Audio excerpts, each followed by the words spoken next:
Hello दोस्तों, आज हम बात करेंगे एम सीज़ेयर और लियोपोल्ड सिंगर की।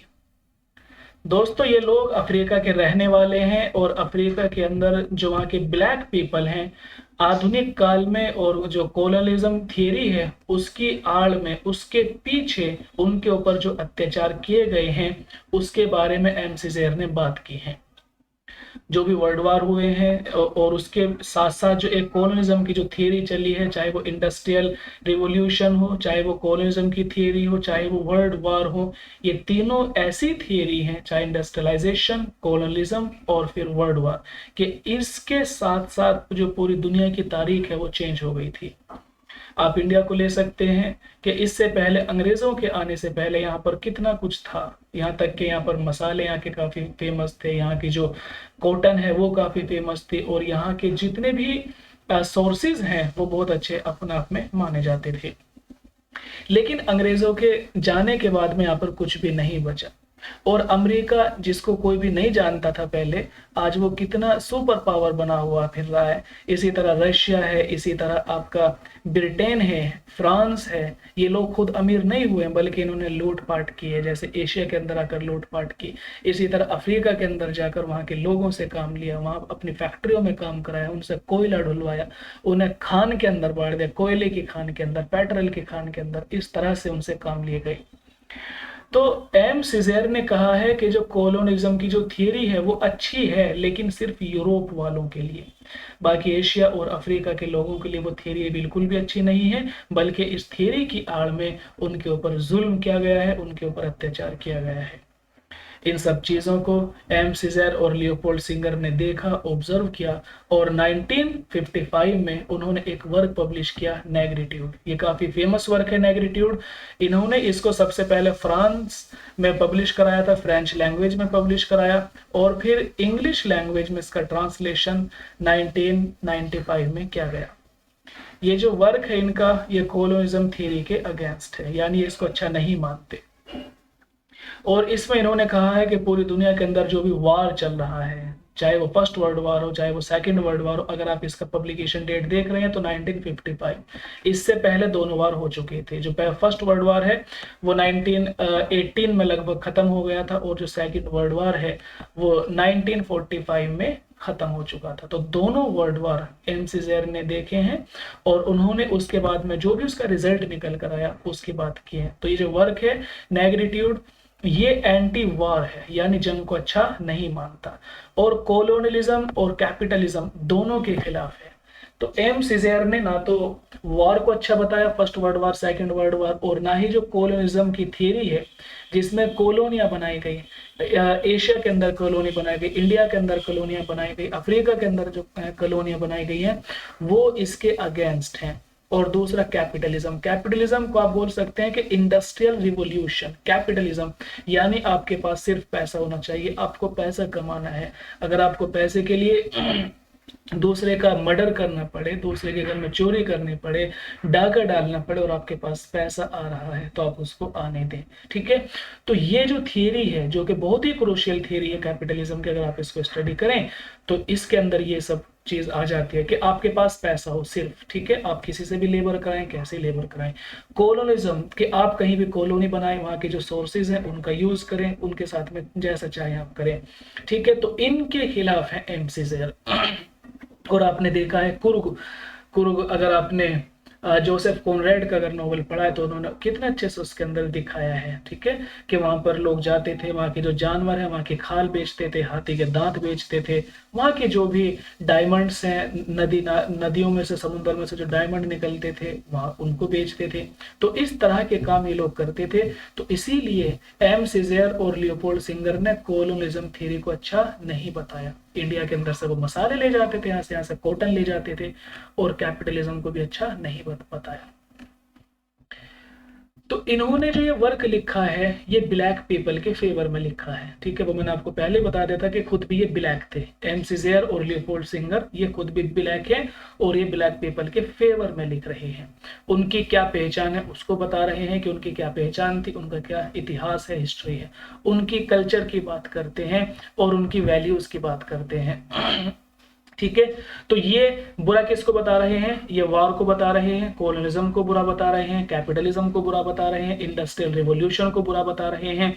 और ये फेवर किसको कर रहे हैं, ब्लैक पीपल को, उनकी आइडेंटिटी को, उनकी कल्चर को और उनकी वैल्यूज को। उन्होंने कहा है कि जो ब्लैक पीपल की जो इस समय पोजीशन बनी हुई है वो कैसे बन गई है, इनकी पोजीशन बिल्कुल एक तरह का एलिनेटेड, यानी इनको इंसान ही नहीं माना जा रहा। एलियन बोलते हैं विदेशी, अजनबी, है ना, बिल्कुल जो बिल्कुल अनजान हो। ये कह रहे हैं कि इतिहास में इन ब्लैक पीपल को क्या दिखाया जा रहा है कि इन्हें ना तो पढ़ाई से मतलब, ना इनके घर बार है, ना इनकी कल्चर है, ना इनका रिलीजन अच्छा है, ना इनकी जो है भाषा है वो अच्छी है, ना इनके वर्क अच्छे हैं। तो किसी भी चीज को अच्छा नहीं बताया जा रहा है। तो यहाँ पर आप देख सकते हैं कि जो ब्लैक पीपल है उनको क्या माना जा रहा है, एलियनेटेड, यानी बिल्कुल अजनबी माना जा रहा है। तो एम सीज़र ने इसके खिलाफ लिखा है। उन्होंने बताया कि ये अजनबी नहीं है, ये जाहिल नहीं है, अनपढ़ नहीं है, बल्कि इनकी क्या कल्चर है, क्या इनकी वैल्यूज है, क्या इनकी आइडेंटिटी है, इन सारी चीजों को उन्होंने नेग्रेटिव में लिखा हुआ है। एम सीज़र और लियोपोल्ड सिंगर दोनों ने मिलकर इस वर्क को लिखा था। ठीक है। नेग्रिट्यूड का मतलब यह है, मैंने आपको पहले बोला है नीग्रो, नीग्रो बोलते हैं ब्लैक पीपल को। तो नेग्रिट्यूड इसका मतलब यह है कि ये ब्लैक आइडेंटिटी पर जोर डालते हैं कि ब्लैक जो आइडेंटिटी है उसकी क्या इंपॉर्टेंस है, उसका क्या महत्व है, इसका मतलब नेग्रिट्यूड होता है। ठीक है। और नेग्रिट्यूड ये एक आइडियोलॉजिकल पोजीशन है कि इंसान किस तरह सोच रहा है, क्या उसकी कल्पनाएं हैं, क्या उसकी इमेजिनेशन है, क्या उसके विचार हैं दूसरे लोगों को लेकर। तो नेग्रिट्यूड ये एक आइडियोलॉजिकल पोजीशन को भी आप बोलते हैं, जिसमें कहा गया है कि जो ब्लैक कलर के जो पीपल हैं उनको इंडिपेंडेंट होना चाहिए। इन्होंने किसकी बात की है, एम सीज़र ने इस वर्क में, ये एक आइडियोलॉजिकल पोजीशन है। और आइडियोलॉजिकल पोजीशन में क्या कहा, उन्होंने कहा कि ब्लैक पीपल को भी अपने माइंड से, है ना, अपनी सोच और विचार के हिसाब से इंडिपेंडेंट होना चाहिए, किसी के ऊपर डिपेंड नहीं करना चाहिए, बल्कि वो खुद अपने आप में इंडिपेंडेंट होने चाहिए। ठीक है, समझ आ रहा है ना आपको। ये तो उसका बेसिकली किस चीज को फेवर कर रहे हैं, किस चीज को फेवर नहीं कर रहे हैं, ये आपको पता चल गया। पब्लिकेशन डेट आपको पता चल गई है, और ब्लैक लोगों के साथ में क्या हो रहा था वो भी आपको पता चल गया है कि उनको। और उसके अलावा जो नेग्रेटिव जो टर्म है, इनका जो पूरा एक वर्क भी है और ये टर्म भी है, इसका मतलब ये ब्लैक आइडेंटिटी की बात करता है। और नेग्रेटिव एक तरह की आइडियोलॉजिकल पोजीशन है, ठीक है, जिसमें कहा जाता है कि ब्लैक पीपल को भी इंडिपेंडेंट होना चाहिए और लोगों की तरह किसी पर आश्रित नहीं होना चाहिए। ठीक है। ये जो वर्क है ये हार्लेम रेनेसां से काफ़ी इंस्पायर है, क्योंकि इन्होंने जो एम सीज़र हैं और इनके जो ये साथ में काम कर रहे थे लियोपोल्ड सिंगर, ये दोनों, ये फ्रांस गए, अफ्रीका में इन्होंने देखा, फ्रांस में इन्होंने देखा, अमेरिका में इन्होंने देखा। तो ये एक तरह से जो ऑब्जर्व कर रहे थे कि किस तरह कहाँ पर क्या चल रहा है। तो इन्होंने ये जो वर्क है नेग्रेटिव किससे इंस्पायर होकर लिखा, हार्लेम रेनेसां। हार्लेम रेनेसां दोस्तों अमेरिका के अंदर ये एक लिटरेरी मोमेंट है जिसके अंदर अमेरिका में बड़े बड़े वर्क लिखे गए हैं। तो उसी से इंस्पायर होकर इन्होंने ये वर्क नेग्रेटिव लिखा हुआ है। ठीक है। तो किससे इंस्पायर है नेग्रेटिव, हार्लेम रेनेसां। हार्लेम रेनेसां जो कि अमेरिका की एक बड़ी लिटरेरी मूवमेंट रही है, इसी समय की मूवमेंट है। तो उसी से इंस्पायर होकर ये वर्क लिखा गया नेग्रेटिव। कह रहे हैं, उन्होंने कहा है कि हमें जो ब्लैक पीपल की जो आइडेंटिटी है उसको समझने की जरूरत है, कि उनकी कल्चर को समझने की ज़रूरत है, उनकी क्या वैल्यूज़ हैं उसको समझने की ज़रूरत है, उनकी क्या आइडेंटिटी है उसको समझने की ज़रूरत है। ये नहीं कि हम उनको गुलाम बना लें, हम उनको जो है जानवरों की तरह उनसे काम लेना शुरू कर दें, ये नहीं होना चाहिए। बल्कि हमें इन काले लोगों को, ब्लैक पीपल को भी समझना चाहिए। जहाँ जहाँ पूरी दुनिया में ब्लैक पीपल हैं सबको समझना चाहिए। और ये जो वर्क है नेग्रेटिव, ये आपको पता ही है, कोलोनियलिज्म को रिजेक्ट करता है पूरी तरह से। किस किस चीज को रिजेक्ट करता है, कोलोनियलिज्म को रिजेक्ट करता है, इंडस्ट्रियल रिवॉल्यूशन को रिजेक्ट करता है, और जो वार चल रहे थे, चाहे वो फर्स्ट वर्ल्ड वार हो चाहे सेकंड वर्ल्ड वार हो, उस चीज को भी रिजेक्ट करता है। ठीक है। ये कह रहे हैं, इन्होंने कहा ब्लैक पीपल से एक सजेशन दिया है कि उनको भी अपनी जिंदगी इसी तरह जीनी चाहिए जैसे कि दूसरे इंसान जीते हैं। ठीक है। जैसे कि सब खाते हैं, कमाते हैं, अपने माइंड से सब लोग इंडिपेंडेंट रहते हैं, किसी पर आश्रित नहीं होते। तो इन्होंने कहा कि ब्लैक पीपल को भी इसी तरह अपनी लाइफ गुजारनी चाहिए। कह रहे हैं कि we should encourage to treat themselves like white people to give them their share of respect to do whatever they want to do. ये कह रहे हैं कि हमें उन लोगों को एनकरेज करना होगा, उनको बताना होगा कि वो व्हाइट पीपल की तरह ही रहें, जैसे व्हाइट पीपल रहते हैं ऐसे आप लोग भी रहें। कलर से क्या फर्क पड़ता है, आप भी अपने काम करें, अपने कारखाने लगाएं, मशीनें लगाएं, अपनी खेती बाड़ी करें, जो भी आपके काम है अफ्रीका के अंदर आप उन काम को करें और सेल्फ डिपेंड रहें, किसी के ऊपर डिपेंड ना बने, ठीक है। और इसके अलावा उनकी रेस्पेक्ट भी करनी होगी और उनको वो चीज करने देनी होगी जो कुछ भी वो करना चाहते हैं। ब्लैक पीपल को किसी चीज से नहीं रोकना होगा, जिस धर्म को मानना चाहे माने, जिस कल्चर को मानना चाहे माने, जो भी वो करना चाहे उनको वो करने देना चाहिए। हमें उनके किसी भी काम में बाध्य नहीं बनना, ठीक है, बाधा नहीं डालनी। यहाँ पर आपको एक चीज और समझ लेनी होगी एम सीजर के लिए। ये तो कुछ पॉइंट हो गए जो यहाँ पर लिखे हुए हैं, काफी इंपोर्टेंट पॉइंट है, लेकिन एक चीज और समझनी होगी। एम सीजर ने कहा है कि जो ब्लैक पीपल हैं उनको अंग्रेजों की तरह नहीं करना चाहिए, ठीक है। ये हम इंडियनों के लिए भी है, ठीक है। देखो वो कहते हैं कि ब्लैक पीपल को अंग्रेजों की तरह नहीं बनना, उनकी तरह कपड़े नहीं पहनने, उनका धर्म को नहीं अपनाना, उनकी भाषा को नहीं अपनाना है, उनके खान पान को नहीं अपनाना, उनके कामकाज को नहीं, उनकी आइडियोलॉजी को, किसी भी चीज को नहीं अपनाना। अंग्रेज आपके लिए अजनबी हैं, वो चले जाएंगे। ये देश आपका है, अफ्रीका आपका है, ये कलर ब्लैक आपका है, खाना पीना आपका, सब चीज आपकी, आपकी भाषा है, आपके पास सब चीजें हैं। तो आप अंग्रेजों को कॉपी मत करो, ठीक है, उन्होंने ये कहा। लेकिन अगर हम इसको अपने इंडिया के अंदर भी लागू करें तो यहाँ भी शुरू में यही कहा गया था कि भाई इंडिया को कॉपी मत करो। यहाँ तक कि बहुत सारे लोगों ने कहा कि इनकी चीजें मत खरीदो, इनसे दोस्ती मत करो, इनके अंदर शादियां मत करो, इनके धर्म को मत अपनाओ। लेकिन इंडिया के अंदर भी बहुत सारी चीजें कन्वर्ट होती चली गई, बहुत सारे लोग क्रिश्चियन बन गए, बहुत सारे लोग जो हैं उनके खान पान को अच्छा समझने लगे, उनके जो पैंट पहन कर आए थे वो पैंट शर्ट उसको अच्छा समझने लगे। आज भी इस तरह से। तो एम सीजर चाहते थे, ये कहा ना यहाँ पे कि ये एक जो है एक आइडियोलॉजी है, एक तरह की सोच है, एक तरह का विचार है। क्या विचार है, क्या यहाँ पर कहा था, यहाँ एक पॉइंट मैंने बनाया था, ये रहा आइडियोलॉजिकल पोजीशन, ठीक है। ये एक आइडियोलॉजिकल पोजीशन है कि आप अंग्रेजों को अपने आइडियोलॉजी अपना आइडल नहीं बना सकते, वो आपका आइडल नहीं है, वो आपके लिए अजनबी है, वो चले जाएंगे आपको छोड़कर और आपको वो लूट कर चले जाएंगे, ठीक है। और लुटेरे कभी भी आइडियल नहीं हो सकते। लेकिन यहाँ पर भी देखा गया है कि अफ्रीका में बहुत सारे लोग अंग्रेजों को मानने लगे थे, उनकी भाषा को, उनकी सब चीज़ों को अच्छा मानने लगे थे। और जब वो अफ्रीका को छोड़कर चले गए तो उन्होंने तब भी उनको फेवर किया, उनकी भाषा को फेवर करने लगे, उनके जो चीज़ें थी उनको फेवर करने लगे, उनके धर्म को फेवर करने लगे, उनके कल्चर को फेवर करने लगे। और यहाँ तक के भी हुआ अफ्रीका के अंदर कि अफ्रीकी लोग जो वहीं के रहने वाले काले लोग हैं वो अपने ही लोगों से नफरत करने लगे। क्योंकि अंग्रेज लोग, भाई इंडियन को आपको पता है कि इंडियन को डॉग बोलते थे, है ना, डॉग बोलते थे। और लेकिन अफ्रीका के अंदर वो तो इनको इंसान ही नहीं मानते थे, इंसान उनको जानवर मानते थे, जाहिल मानते थे, अनपढ़ मानते थे, गवार मानते थे, इस तरह से।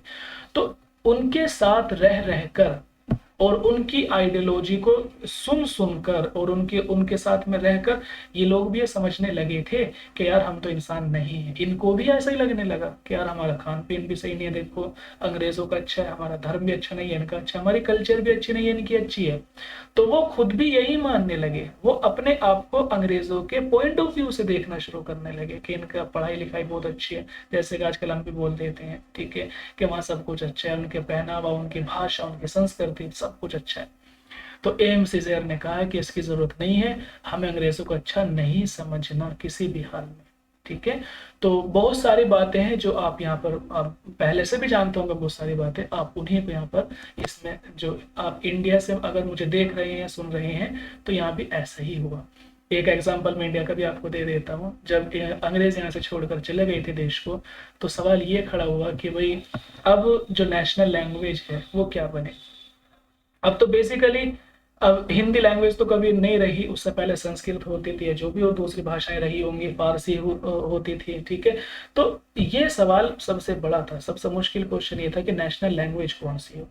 तो आप देखें बहुत सारे लोग, और साउथ जो पूरा इलाका है वो अंग्रेजी को ही फेवर कर रहा था, अंग्रेज चले गए लेकिन साउथ वालों ने कहा कि नो, हम अंग्रेजी को ही बनाकर रखेंगे अपनी नेशनल लैंग्वेज। दंगे हुए, फसाद हुए, लोग सड़कों पर उतर गए और लगभग 60 से 70 के बीच में लोग मर गए सिर्फ लैंग्वेज को लेकर। उन्होंने कहा था कि अंग्रेजी ही होनी चाहिए, दूसरे लोगों ने कहा उर्दू होनी चाहिए, तीसरे लोगों ने कहा कि संस्कृत होनी चाहिए या हिंदी होनी चाहिए। ठीक है, तो आप देखें कि अंग्रेजों के जाने के बाद में उनकी भाषा को लोगों ने कहा कि नहीं अच्छी लैंग्वेज है, आप इसी को बोलते रहें बस। ठीक है, तो यही बात, इन्हीं यही सारे काम अफ्रीका में भी हो रहे होंगे कि उनकी भाषा को बहुत सारे लोग अच्छा बताते होंगे, उनके पहनावे को अच्छा बताते होंगे इस तरह से। तो इन्हीं के खिलाफ थे एम्स सीज़र, वो लोगों को समझा रहे थे। तो ये वर्ड जो है नेग्रिट्यूड, ये आपको याद रखना है। ठीक है, ये बेसिकली आप इसको अगर एक थियरी लेंगे आप इसको तो मुश्किल लगेगी, लेकिन आसान समझ लें। एक वर्ड है इसमें नेग्रिट्यूड, और उसके पीछे आपको वही चीजें करनी है जो कि हम इंडिया में भी करते हैं, कॉलोनिज्म के खिलाफ रहते हैं, ये सब चीजें।